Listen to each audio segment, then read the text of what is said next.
Anti வராது. பாய்.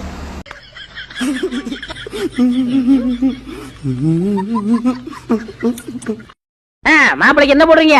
5 பவுன் போடுவோம். 5 பவுனா? டேய் போதுண்டா. சும்மா இருங்க, உங்க பழம் உங்களுக்கு தெரியாது. மாப்பிளை சொக்க தங்கணும், எந்த கெட்ட பழக்கமும் இல்ல. இப்படி ஒரு மாப்பிளை கிடப்பாரா? எந்த கிட்ட பழக்கம் இல்லையா? எப்பாவது வெத்தலாவுக்கு போடுவாரு.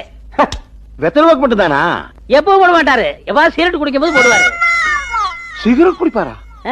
எப்ப குடிக்க மாட்டாரு, எப்பா தண்ணி அடிக்கும் போது குடிப்பாரு. தெரியாம போச்சு. கடலை விட பெருசு போல இந்த காசு. ஏன் அழுகுற? உனக்கு யாரும் இல்ல, எனக்கு எல்லாரும் இருந்து எவனும் இல்ல. முன்ன பின்ன தெரியாதவன் கூட கை கொடுத்துருவான். ஆனா சொந்தக்காரங்க இருக்காங்களே. தாஜ்மஹால் உனக்கு தங்கத்தில் கட்ட போறேன். முதல்ல அடகு வச்சு நகையை எப்ப மீட்டு தர போறீங்க?